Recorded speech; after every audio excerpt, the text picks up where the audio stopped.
स्वागत है आपका हमारे यूट्यूब चैनल में। इस वीडियो में देखेंगे 8th क्लास का इतिहास सेकंड चैप्टर व्यापार से साम्राज्य तक, इसका पार्ट 1 ना देखो तो देख लीजिएगा ताकि ये अच्छे से समझ में आ जाए। तो इस चैप्टर में हमको समझना है कि कैसे अंग्रेज सब व्यापार करने के नीयत से यहाँ पे आए और अपना साम्राज्य बसा के और हमें गुलाम बना के 200 साल तक कैसे भारत में वो लोग अपना शासन चलाए, राज किए, उसी के बारे में यहाँ पे अध्ययन करना है। तो चलिए, पहला पार्ट में देख लिए थे कि ईस्ट इंडिया कंपनी का आगमन कैसे हुआ था और उन लोग का गतिविधि क्या था कंपनी का, वो भी समझे थे। बंगाल में ईस्ट इंडिया कंपनी का क्या हाल हुआ उसको देखे थे। फिर कैसे कैसे युद्ध हुआ, युद्ध की ओर आए थे, उसमें प्लासी का युद्ध देखे थे सबसे पहले। उसके बाद बक्सर का युद्ध देखे। उसके बाद इन लोग का लक्ष्य, कंपनी वालों का क्या लक्ष्य था, उस लोग अपना साम्राज्य कैसे फैलाया। फिर शेर मैसूर टीपू सुल्तान और इसके पिताजी हैदर अली ने अंग्रेज़ों के साथ 2 युद्ध लड़े, हैदर अली और टीपू सुल्तान 2 युद्ध लड़े, उसको देखें। उसके बाद आज देखेंगे चलिए मराठा। तो जितना भी मुग़ल या मुस्लिम शासक थे वो कमज़ोर हो चुके थे अभी तक, है ना। सभी अपनी तरफ से युद्ध कर चुके, लेकिन सभी में अंग्रेज़ों की जीत हुई। तो अब देखते हैं मराठों के साथ अंग्रेज़ों का क्या दशा हुई। मराठों की शक्ति से भी अंग्रेज़ चिंतित थे। उधर मुग़लों का शक्ति को तो ख़त्म कर दिए, अब उन लोग का चिंता था मराठों की शक्ति से। पानीपत की तीसरी लड़ाई में हार के पश्चात मराठा को कई राज्यों में बांट दिया गया था और मराठा भी कई राज्यों में बंट चुका था। इस हार के बाद साथ दिल्ली से पूरे देश पर शासन चलाने वाला उनका सपना टूट गया और इस युद्ध में जब मराठे लोग हारे तो उनका भी ये सपना टूट गया कि हम दिल्ली से पूरा देश में शासन चलाएंगे। मतलब उन लोग का भी बंटवारा छोटे छोटे राज्य में बंट गए। सिंधिया हो गया, गायकवाड़, होलकर और भोंसले जैसे अलग अलग राज्यों में शासन चला रहे थे। ये लोग अलग अलग राज्य अपना बना लिए। अंग्रेज़ों व मराठों के बीच 3 युद्ध हुए। पहला युद्ध 1782 ईस्वी में सालबाई के संधि के साथ खत्म हुआ। दूसरा आंग्लो मराठा युद्ध 1803 से 5 तक चला, जिसमें आगरा व दिल्ली के कई भूभाग अंग्रेज़ों के कब्जे में आ गए। तीसरा युद्ध 1817 से 19 तक चला। उसके बाद अंग्रेज़ों ने मराठों की ताकत को पूरी तरह से कुचल दिया, मतलब मराठों को भी खत्म कर दिया। महादजी सिंधिया और नाना फड़नवीस 2 प्रसिद्ध मराठा योद्धा व शासन थे। ये दोनों 2 प्रसिद्ध मराठा योद्धा थे। यानी अंग्रेज़ों ने मराठों को भी कमज़ोर कर दिया, इन लोगों को भी कुचल दिया। यानी पूरी तरह से अब अंग्रेज़ों का वर्चस्व यहाँ पे शुरू हो गया। सर्वोच्चता का दावा। लॉर्ड मीटो के बाद लॉर्ड हेस्टिंग भारत का गवर्नर जनरल बनकर 1813 में भारत आया। होस्टिंग के भारत आने के पहले तक मुग़ल सम्राट को औपचारिक रूप से सर्वश्रेष्ठ माना जाता था और अभी तक भी यानी 1813 तक भारत में मुग़ल को ही सर्वश्रेष्ठ माना जाता था, सबसे ऊपर माना जाता था। यानी एक कहा जाए तो देश को चलाने वाला माना जाता था मुग़ल को ही। 1813 तक उतना युद्ध होने के बावजूद, ये सब होने के बावजूद भी अंग्रेज़ पूरी तरह से यहाँ पर स्थापित नहीं हुए थे।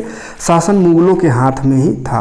परंतु होस्टिंग ने सर्वोच्चता की एक नई नीति की शुरुआत की। इसने गवर्नर जनरल के रूप में भारत के राजनीतिक श्रेष्ठता को और बढ़ाने का प्रयास किया। भारतीय राज्यों से अपनी ऊपरी सर्वोच्च सत्ता को स्थापित करने के लिए उसने प्रयास आरंभ कर दिया।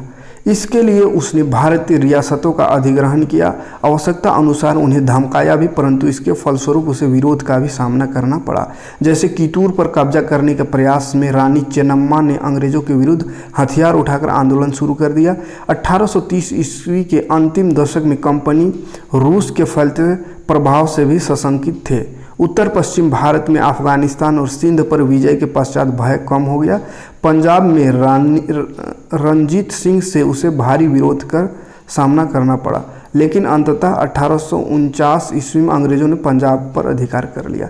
यानी ये अंग्रेज चाहते थे कि पूरी तरह से यहाँ इस भारत में पूरी तरह से हम लोग का शासन चले। इसको लेकर के इन्हें बहुत सारे विरोध भी का सामना करना पड़ा, बहुत सारे युद्ध का भी सामना करना पड़ा। लेकिन हर बार मुश्किल तो हुई, लेकिन हर बार जीत उन्हीं को हुई। पंजाब को भी उन्होंने अपना अधिकार में ले लिया। अब एक विलय का सिद्धांत, विलय कैसे हो। भारत में ब्रिटिश साम्राज्य के विस्तार के लिए लॉर्ड डलहौजी ने विलय का या राज्य हड़प की नीति का सहारा लिया। अब डलहौजी जो था, लॉर्ड डलहौजी, यहाँ का जो ब्रिटिश साम्राज्य के विस्तार के लिए इन्होंने क्या किया कि राज्य हड़प नीति का सहारा लिया। इसके तहत उन्होंने सतारा सबसे पहले 1848 में, संबलपुर 1849 में, उदयपुर 1852 में, नागपुर 1854 में और झांसी को इस आधार पर अपने राज्य में मिला दिया। यानी हड़प नीति, हड़पते चलो राज्य को और अपने कब्जे में करते चलो, इस नीति से अपना साम्राज्य का विस्तार इन्होंने शुरू कर दिया। इस आधार पर अपने राज्य को मिला लिया कि इन रियासतों का कोई पुरुष वारिस नहीं था। अच्छा, ये सब राज्य को जो अपने अधिकार में मिलाया, तो इन रियासतों का कोई पुरुष वारिस नहीं था। तो इस आधार पर उन्होंने कि यहाँ पे अब कोई पुरुष वारिस नहीं है, तो इसका शासन कौन करेगा, यहाँ का जनता का देखभाल कौन करेगा, इस पर शासन कौन चलाएगा। तो उसके लिए उन्होंने अपने ऊपर वो सबको ले लिया, इस सब क्षेत्रों को, कि हम यहाँ पे शासन करेंगे। कुशासन का आरोप लगाकर 1856 ईस्वी में अवध को अपने नियंत्रण में ले लिया। उसके बाद अच्छा शासन नहीं चल रहा है, ये आरोप लगा करके 1856 में अवध को भी अपने कब्जे में ले लिया। अपने नवाब को गद्दी से हटाए जाने का पर अवध की जनता ने काफ़ी विरोध किया और 1857 ईस्वी में महान विद्रोह में सक्रिय भूमिका निभाई। तो अपने नवाब को वहाँ से हटाने पर अवध से लोगों ने बहुत ज़्यादा विरोध किया और यही विरोध आगे चल के 1857 का विरोध, जो महान विद्रोह, सैनिक विद्रोह हुआ था, उसमें भी इसी का गुस्सा, उस पर भी जोरों शोरों से मतलब विद्रोह किया गया। डलहौजी ने अपनी इस नीति द्वारा देशी नरेशों और उनकी प्रजा में असंतोष की भावना भर दी तथा अनेक अंग्रेज विरोधी विद्रोहों को बढ़ावा दिया। अब देखिए नए शासन की व्यवस्था, तो धीरे धीरे क्या हो रहा, अंग्रेज पूरी तरह से कब्जा करते चले जा रहे हैं। तो नए शासन व्यवस्था उन्होंने कैसा लागू किया, कौन सा शासन व्यवस्था उसको। वारेन हेस्टिंग ने 1773 से 85 को भारत का पहला गवर्नर जनरल बनने का सौभाग्य प्राप्त हुआ। वारेन हेस्टिंग, याद रखिएगा, ये पहला भारत का जनरल गवर्नर बना, पहला गवर्नर जनरल। भारत में अंग्रेजी राज्य के विस्तार एवं सुदृढ़ीकरण में वारेन हेस्टिंग की महत्वपूर्ण भूमिका रही है। उनके समय तक कंपनी बंगाल, मुंबई और मद्रास में सत्ता हासिल कर चुकी थी। ये तीनों कंपनी के प्रशासनिक इकाई भी थे। इन्हें प्रेसिडेंसी भी कहा जाता था। वारेन हेस्टिंग ने कई प्रशासनिक व न्यायिक सुधार किए। न्यायिक व्यवस्था के तहत हर जिले में फौजदारी अदालत और दीवानी अदालत स्थापित किया। जिला कलेक्टर दीवानी अदालतों के मुखिया होते थे। फौजदारी अदालत काजी एवं मुफ्ती के अधीन होते थे, पर उन पर कलेक्टर निगरानी रखते थे। 1773 ईस्वी में रेगुलेटिंग एक्ट के तहत कोलकाता में सर्वोच्च न्यायालय की स्थापना की। तो इन्होंने बहुत अच्छे काम भी किए थे, इसीलिए ये सफल हुए थे पूरी भारत में शासन चलाने का। ऐसा नहीं कि खाली लूट मार करते थे, मैंने बड़ा प्यार से ही करते थे। सबको इसका दुश्मन नहीं था अंग्रेज में इनका, है ना। अच्छा काम, अच्छा न्यायिक सुधार, प्रशासन अच्छा करना, मतलब कोर्ट कचहरी का निर्माण, ये सब बहुत अच्छे से लोग करते थे। जनता की भलाई भी एक तरफ से करते थे और एक तरफ से लूटपाट भी, कब्जा भी, गुलाम भी बना रहे थे। जिले के कलेक्टर का मुख्य काम लगान तथा कर संग्रहण करना था। वह न्यायाधीशों, पुलिस अधिकारियों की सहायता से जिला में कानून व्यवस्था बनाए रखता था। कलेक्टर का कार्यालय होता था, जहां से वो प्रशासन तो सब बना दिया। कलेक्टर प्रशासनिक न्यायिक सुधार के लिए प्रेसिडेंसी भी बनाया, है ना। और वहाँ जो अदालत था उस पर काजी और मुफ्ती को मेन बनाया, और जो फौजदारी अदालत था जिसमें कलेक्टर को वहाँ का मुखिया बनाया गया। तो इस तरह से उन लोगों ने शासन व्यवस्था शुरू किया। कंपनी की सेना, मुगल सेना के ताकत घुड़सवार और पैदल सेना थी। मुगल का ताकत क्या था कि घुड़सवार सेना उनके पास और पैदल की सेना। तीरंदाजी और तलवारबाजी का प्रशिक्षण में लगातार लेते रहते थे। ग्रामीण इलाकों में भी मुगलों की सशस्त्र किसानों की एक बड़ी सेना थी। स्थानीय जमींदार भी मुगलों की आवश्यकता अनुसार सिपाही की जरूरत पूरा करते थे। अवध व बनारस के किसानों को सेना में शामिल करने के पश्चात उन्हें प्रशिक्षण दिया जाता था ताकि वो पेशेवर सैनिक बन सके। कंपनी भी जब अपनी सत्ता सैनिक ताकत के बदौलत बढ़ाने में जुटी तो उसने सैनिकों की भर्ती का यह तरीका अपनाया।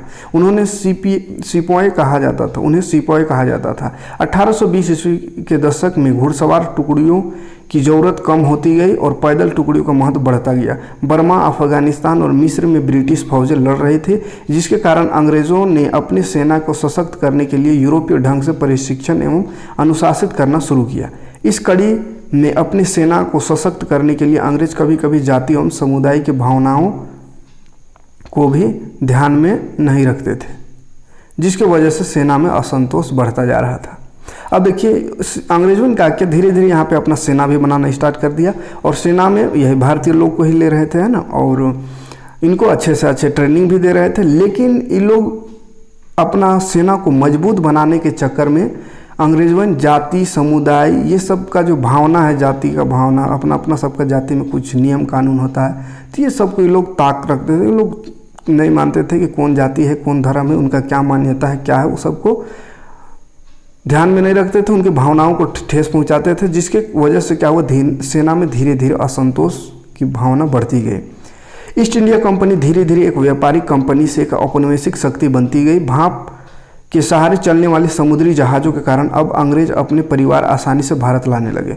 अब जहाज़ भी, समुद्री जहाज़ भी उस समय तक चलने लगा, भाप से चलने वाला। अब जहाज़ चलने लगा तो वो लोग अपने परिवार को भी भारत लाने लगे।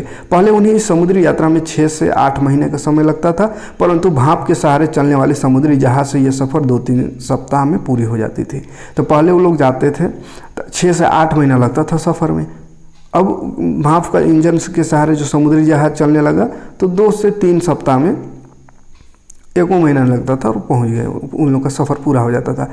1857 ईस्वी तक भारतीय उपमहाद्वीप में 63% भूभाग और 78% आबादी पर कंपनी का सीधा शासन था।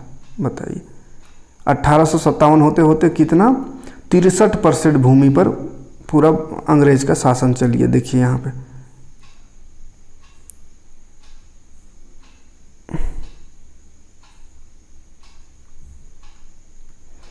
ये 2 चित्र यहाँ पे दिखाया गया है। एक है 1797 में। 1797 में पीला वाला जो है ब्रिटिश के अधीन वाला क्षेत्र है, यानी अंग्रेजों के अधीन में। तो शुरू ये लोग इधर से देखिए आया, ये कलकत्ता बनारस वाला क्षेत्र, इसको कब्जा किया। फिर यहाँ किनारे देखिए यहाँ पर, फिर यहाँ पे मैसूर, यहाँ पे मद्रास। तो ये सारा इतना सा था मात्र 1797 में। उसके बाद देखिए 1840 में देखिए क्या हाल हुआ। ये पूरा पीला भाग अंग्रेजों ने पूरा लगे, आधा से ज़्यादा लगभग भारत पर उन लोग का कब्जा हो गया 1840 आते आते, है ना, मतलब 63% भाग में। और देखिए 1857 में आते आते 63 में हो गया। ये 1857 की देखिए, ये देखिए हल्का फुल्का कहीं कहीं पे लाल लाल जो दिख रहा है उन पर खाली उन लोग का नहीं था, बाकी बात देखिए हर जगह लाहौर तक चल गया, उधर इधर पूरा, इधर कलकत्ता, ये पूरा कब्जा हो गया उस, है ना, 63% भूभाग पर। शेष जनसंख्या पर कंपनी का अप्रत्यक्ष प्रभाव था। शेष जो बचल है, ऐसा नहीं कि उन लोग पर कंपनी का कोनो अथी नहीं था, इन लोग पर भी कंपनी का प्रभाव था, लेकिन डायरेक्ट नहीं था, इनडायरेक्ट था, है ना। इस प्रकार ईस्ट इंडिया कंपनी अपने व्यवहारिक रूप से पूरे भारत को अपने नियंत्रण में कर चुके थे। तो पूरा भारत को ये लोग अपने कंट्रोल में ले लिए। भारत में अंग्रेजों की फैलती सत्ता ये चित्र में दिखाया गया है। अब चित्र तुम दिखा दिया।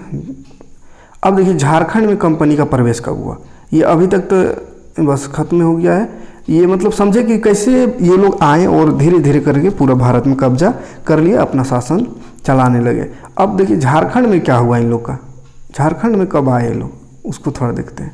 झारखंड में अंग्रेजों का प्रवेश सिंहभूम जिले की ओर से हुआ था। सिंहभूम जिला से उन लोगों का प्रवेश हुआ 1765 ईस्वी में। बिहार, बंगाल और उड़ीसा की दीवानी जब ईस्ट इंडिया कंपनी को प्राप्त हुई तब झारखंड अंग्रेजों के अधीन आ गया। तो झारखंड उस समय तो अलग राज्य नहीं था। तो जब बिहार, बंगाल और उड़ीसा की दीवानी ईस्ट इंडिया को मिला फिर झारखंड भी उस समय वही लोग का अधीन, क्योंकि झारखंड तो बिहार में है ना, उस समय तो अलग नहीं हुआ था। झारखंड उस समय बिहार का एक अंग था। हालांकि इसके 6 साल बाद तक अंग्रेजी सरकार यहाँ कोई सीधी प्रशासन व्यवस्था नहीं स्थापित कर पाई। तो 6 साल तक तो यहाँ पे जब कब्जा हुआ, मतलब 1765 से लेकर के आगे 6 साल तक यहाँ पर सीधा शासन व्यवस्था अपना नहीं चला पाए। उसके बाद 18वीं सदी के अंत तक इस क्षेत्र में राजस्व वसूली और कानून व्यवस्था लागू करने में अंग्रेजों को काफ़ी कठिनाई का सामना करना पड़ा, जिसके परिणाम स्वरूप अंग्रेजों को कई जनजातीय आंदोलन का सामना करना पड़ा। तो इस दौर में बहुत सारा आंदोलन झारखंड में हुआ था, है ना। अंग्रेज से झारखंड के लोग बहुत ज़्यादा आंदोलन किए, जनजातीय लोग, आदिवासी लोग, लेकिन भारतीय इतिहास थोड़ा सा इसको भुला दिया, क्योंकि जनजाति लोग थे, पिछड़ा लोग थे, इसलिए इतिहास में वो दर्जा नहीं मिला। अन्यथा अब भारत की, झारखंड की इतिहास पढ़ेंगे तो मालूम चलेगा कि झारखंड में भी अंग्रेजों के खिलाफ बहुत सारे युद्ध हुआ। और जब यहाँ पे कदम रखे थे 1765, इसी दौरान जिस दिन कदम रखा उसी समय से विद्रोह चालू हो गया।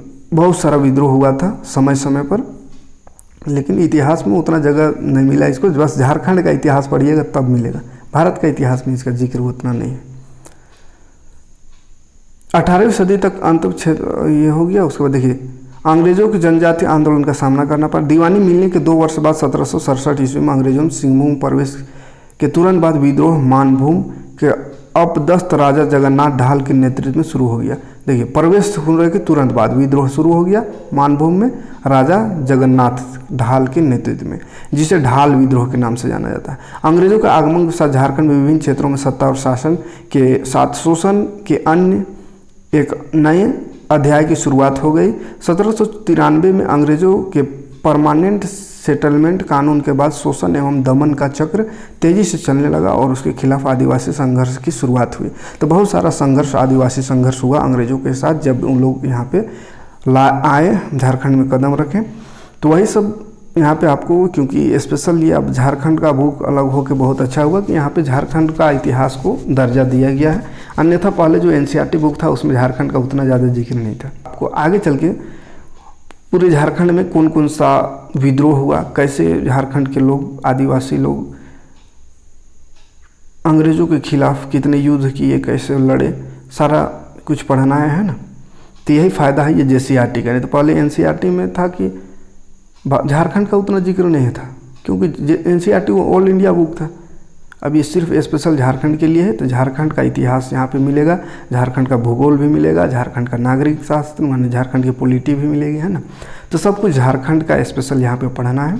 इंडिया से रिलेट करते हुए झारखंड तक पूरा आना है। तो इसीलिए अच्छा है ये बुक, बहुत ज़्यादा इम्पोर्टेंट है कंपटीशन के लिए, है ना। JCERT बुक जो झारखंड का जो भी कंपटीशन लिख रहे हैं, चाहे JPSC हो गया या JSSC, झारखंड का जो भी एग्ज़ाम है उसके लिए बहुत ज़्यादा इम्पोर्टेंट है 6ठा से 8वां क्लास तक का बुक, क्योंकि इसमें झारखंड का सारा इतिहास, सारा भूगोल, सारा पॉलिटी मौजूद है। इसलिए कोई अगर वो सबको तैयारी करना चाहे तो अच्छे से पढ़िए, आपको बहुत काम आएगा आगे चल के। तो चलिए चैप्टर ख़त्म हो गया, मिलते हैं नेक्स्ट वीडियो।